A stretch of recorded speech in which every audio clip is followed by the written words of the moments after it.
हमारी संस्कृति, हमारे संस्कार सदा रहें हमारे साथ। सब्सक्राइब करें तिलक। जैसा कि हम सब जानते हैं कि हमारे देश में मां आदिशक्ति दुर्गा के 51 शक्तिपीठ हैं। सभी के सभी शक्तिपीठ देवी सती के ही स्वरूप माने जाते हैं। आज हम आपको जिन देवी की कथा सुनाने वाले हैं, जिनकी महिमा गाने वाले हैं, जिनके पावन धाम का दर्शन कराने वाले हैं, वो देवी हैं माता चिंतपूर्णी देवी। माता चिंतपूर्णी को छिन्न मस्तिका के नाम से भी पुकारा जाता है, अर्थात वो देवी जिनके मस्तक नहीं है। माता चिंतपूर्णी का पावन धाम भी देवभूमि तपोभूमि हिमाचल प्रदेश के ऊना जिले में स्थित है। चिंतपूर्णी अर्थात चिंता को दूर करने वाली माता। कहा जाता है कि माता चिंतपूर्णी के शरण में आने वाले भक्तों को सारी चिंताओं से मुक्त कर देती हैं। इसीलिए माता को चिंतपूर्णी माता नाम से जाना जाता है। मां के भक्तों, पुराणों के अनुसार सभी माताओं की उत्पत्ति की एक ही कथा है। चिंतपूर्णी देवी माता सती का ही एक रूप है। कहानी कुछ इस तरह है कि भगवान शिव की शादी माता सती से हुई थी। माता सती के पिता का नाम राजा दक्ष था। वो भगवान शिव को अपने बराबर नहीं मानता था। एक बार महाराज दक्ष ने एक बहुत बड़ा यज्ञ का आयोजन किया। उन्होंने सभी देवी देवताओं को निमंत्रण भेजा, किंतु भगवान शिव और माता सती को निमंत्रण नहीं भेजा। यह देखकर माता सती को बहुत क्रोध आया और उन्होंने वहां जाकर अपने पिता से इस अपमान का कारण पूछने के लिए उन्होंने भगवान शिव से वहां जाने की आज्ञा मांगी, किंतु भगवान शिव ने उन्हें वहां जाने से मना किया। किंतु माता सती के बार बार आग्रह करने पर भगवान शिव ने उन्हें जाने दिया। जब बिना बुलाए यज्ञ में मां पहुंची तो उनके पिता दक्ष ने उन्हें काफी बुरा भला कहा और साथ ही साथ भगवान शिव के लिए काफी बुरी भली बातें कहीं, जिसे माता सती सहन ना कर पाईं और उन्होंने उसी यज्ञ की आग में कूदकर अपनी जान दे दी। यह देखकर भगवान शिव को बहुत क्रोध आया और उन्होंने माता सती का जला हुआ शरीर अग्निकुंड से उठाकर चारों ओर तांडव करने लग गए, जिस कारण सारे ब्रह्मांड में हाहाकार मच गया। यह देखकर लोग भगवान विष्णु के पास भागे। तब भगवान विष्णु ने अपने सुदर्शन चक्र से माता सती के शरीर के 51 टुकड़े कर दिए। ये टुकड़े जहां जहां गिरे वहां पर शक्तिपीठ बन गया। मान्यता है कि चिंतपूर्णी धाम में माता के चरण गिरे थे। भक्तों, माता चिंतपूर्णी भी आदिशक्ति पार्वती का ही एक रूप है। मां के चिंतपूर्णी नाम के पीछे भी एक कथा है। मार्कंडेय पुराण, देवी भागवत और दुर्गा सप्तशती के देवी महात्म्य के अनुसार देवताओं और असुरों के बीच 100 वर्षों तक युद्ध हुआ, जिसमें असुरों की विजय हुई।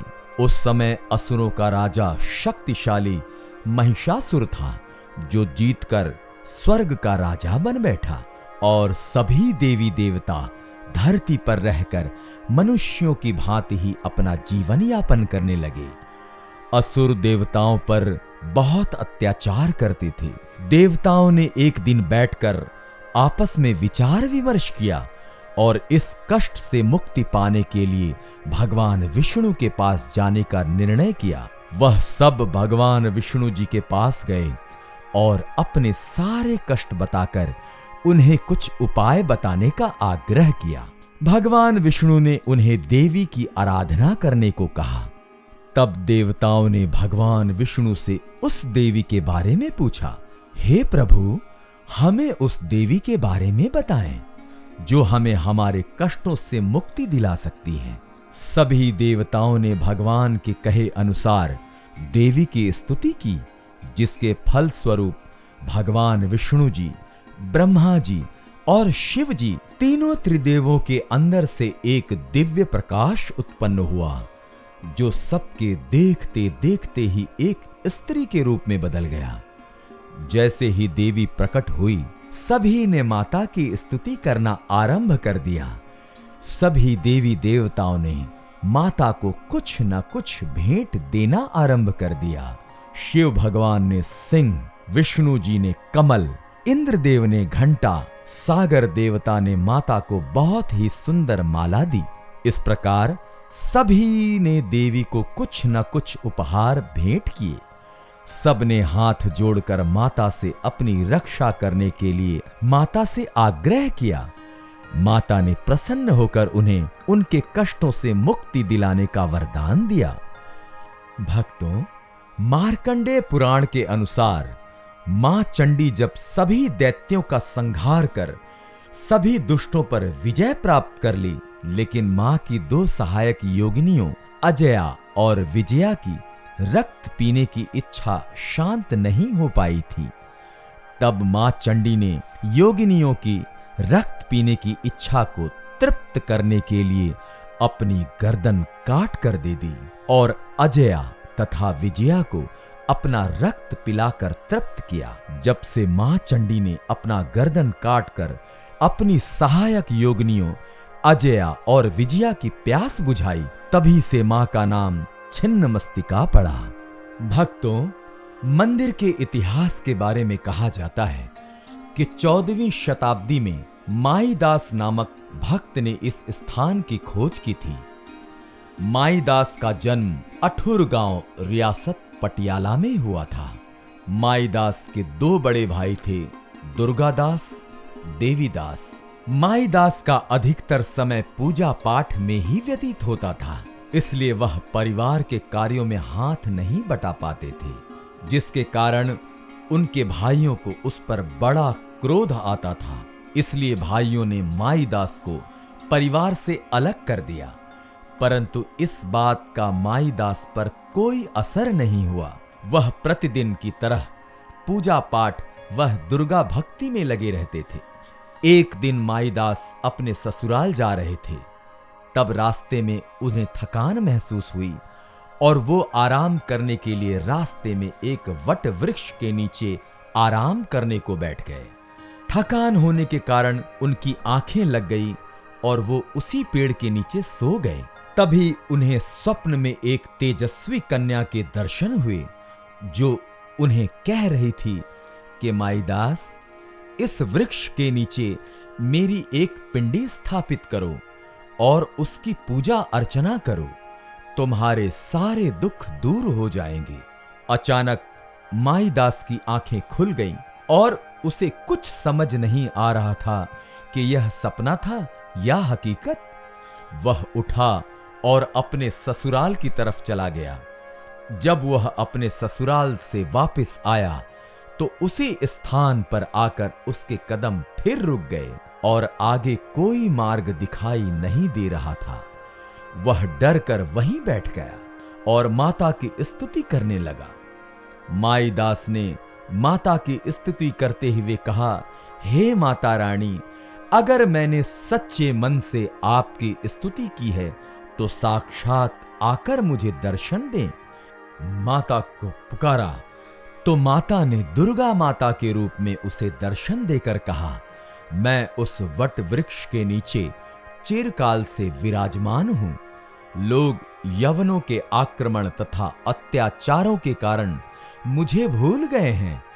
तुम मेरे परम भक्त हो, इसलिए तुम यहीं रहकर मेरी आराधना करो। मैं तुम्हारे वंश की रक्षा करूंगी। माईदास ने कहा, हे मां, मैं यहां रहकर आपकी आराधना कैसे करूंगा? इस जंगल में न तो पीने को पानी है और न ही रहने को जगह है। माता ने कहा, मैं तुमको अभयदान देती हूं। तुम जो भी शिला उखाड़ोगे तो वहां से जल निकल आएगा। इसी जल से तुम मेरी पूजा करना।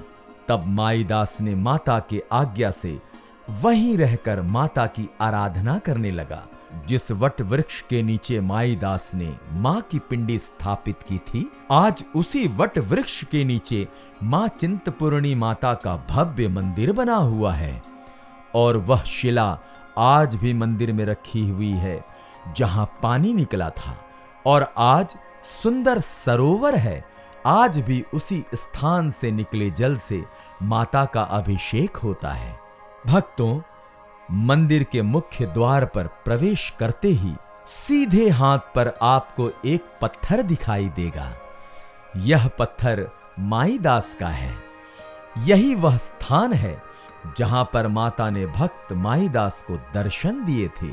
भवन के मध्य में माता की गोल आकार की पिंडी है, जिसके दर्शन भक्त कतारबद्ध होकर करते हैं। श्रद्धालु मंदिर की परिक्रमा करते हैं। भक्तों, मंदिर के साथ ही में वट का एक वृक्ष है, जहां पर श्रद्धालु कच्ची मूली अपनी मनोकामना की पूर्ति के लिए बांधते हैं। आगे पश्चिम की ओर बढ़ने पर बड़ का एक वृक्ष है, जिसके अंदर भैरव और गणेश के दर्शन होते हैं। मंदिर के मुख्य द्वार पर सोने की परत चढ़ी हुई है। इस मुख्य द्वार का प्रयोग नवरात्रि के समय में किया जाता है। यदि मौसम साफ हो तो आप यहां से धौलाधर पर्वत श्रेणी को भी देख सकते हैं। मंदिर की सीढ़ियों से उतरते वक्त उत्तर दिशा में पानी का तालाब है। भक्त माईदास की समाधि भी तालाब के पश्चिम दिशा की ओर है। भक्त माईदास द्वारा ही माता के इस पावन धाम की खोज की गई है। भक्तों, पुराणों के अनुसार यह स्थान 4 महारुद्र के मध्य स्थित है। एक तरफ कालेश्वर महादेव, दूसरी तरफ शिववाड़ी, तीसरी तरफ नारायण महादेव और चौथी तरफ मुचकंद महादेव विराजमान हैं। भक्तों, चिंतपूर्णी देवी मंदिर 51 शक्तिपीठों में से एक है। लोग यहां दूर दूर से माता के दर्शन करने के लिए आते हैं। माता के इस मंदिर से जुड़ी मान्यताएं हैं कि जो भी सच्चे मन से माता के चरणों में अपना शीश झुकाता है तो उसकी हर मनोकामना पूरी होती है। माता के दर्शन करने के लिए लाखों की संख्या में लोग कोने कोने से आते हैं। नवरात्रि के अवसर पर तो यहां माता की विशेष ही पूजा अर्चना होती है। भक्तों, चिंतपूर्णी मंदिर में शरदीय और ग्रीष्म ऋतु नवरात्रि काफी धूमधाम से मनाए जाते हैं। नवरात्रि में यहां पर विशाल मेले का आयोजन भी किया जाता है। नवरात्रि में जहां दिन भर हवन, पूजन, अनुष्ठान व चंडी पाठ चलता है, तो वहीं प्रत्येक रात्रि को जागरण का भी आयोजन किया जाता है। नवरात्रि के दिनों में यहां पर आने जाने वाले श्रद्धालुओं की संख्या में काफी वृद्धि हो जाती है। माता के भक्त मंदिर के अंदर निरंतर भजन कीर्तन करते रहते हैं। इन भजनों को सुनकर मंदिर में आने जाने वाले भक्तों को दिव्य आनंद की अनुभूति और प्राप्ति होती है, और कुछ पलों के लिए तो सब कुछ भूलकर अपने को देवी में समर्पित कर देते हैं। भक्तों, गर्मी के समय में मंदिर के खुलने का समय प्रातः 4 बजे से रात्रि के 11 बजे तक और सर्दियों में सुबह 5 बजे से रात्रि 10 बजे तक का है। दोपहर 12 बजे से 12:30 तक भोग लगाया जाता है और 7:30 से 8:30 तक सायं आरती होती है। भक्तों, दर्शन के लिए आने वाले श्रद्धालु माता के लिए भोग के रूप में सूजी का हलवा, लड्डू, बर्फी, खीर, बतासा, नारियल आदि लाते हैं। कुछ श्रद्धालु अपनी मन्नत पूरी हो जाने पर ध्वजा और लाल चुनरी माता को भेंट करते हैं। चढ़ाई के रास्ते में काफी सारी दुकानें हैं जहां से श्रद्धालु माता को चढ़ाने का सामान खरीदते हैं। भक्तों, माता के दर्शन से पहले श्रद्धालुओं के लिए 2 कार्य अनिवार्य है। पहला ये कि प्रत्येक पर्यटक को हाथ और पैर अनिवार्य रूप से धोना है और दूसरा, उन्हें अपने सर पर रुमाल या कपड़ा ढकना अनिवार्य है। भक्तों, यहां फरवरी से अप्रैल तक मौसम सुहाना रहता है तथा अप्रैल के मध्य में गर्मियां शुरू हो जाती हैं। गर्मियों के समय में जहां दिन का मौसम काफी गर्म होता है, तो वहीं रात्रि के समय हल्की सी ठंड होती है। जून से सितंबर तक यहां पर बारिश होती है। अक्टूबर से नवंबर के समय दिन में तो गर्म रहता है, जबकि सुबह सुबह और रात ठंडी होती है।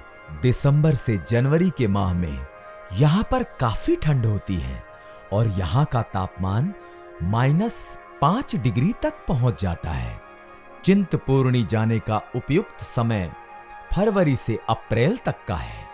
भक्तों, वैसे तो माता चिंतपूर्णी मंदिर के आसपास बड़ी संख्या में होटल और धर्मशाला मौजूद ही हैं, लेकिन नवरात्रि, सावन मास, संक्रांति, पूर्णिमा, अष्टमी में यहां पर काफी संख्या में श्रद्धालु आते हैं।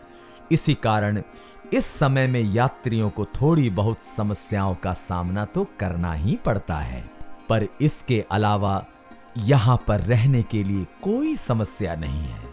चिंतपूर्णी मंदिर से 3 किलोमीटर की दूरी पर हिमाचल टूरिज्म विभाग का यात्री निवास है, जिसके अंदर सभी सुविधाएं उपलब्ध हैं।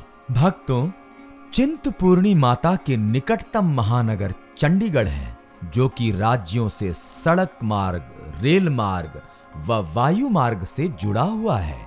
चंडीगढ़ तक पहुंचने के बाद सड़क मार्ग द्वारा चिंतपूर्णी तक आसानी से पहुंचा जा सकता है। भक्तों, अगर आप वायु मार्ग से चिंतपूर्णी माता के दर्शन को जाना चाहते हैं, तो निकटतम हवाई अड्डे चंडीगढ़ और अमृतसर हैं। यहां से सड़क मार्ग से चिंतपूर्णी तक आसानी से जा सकते हैं। भक्तों, अगर आप रेल से यात्रा करना चाहते हैं, तो नजदीकी रेलवे स्टेशन हिमाचल का अंबा है। तत्पश्चात चंडीगढ़ सभी राज्यों से रेल मार्ग से जुड़ा हुआ है।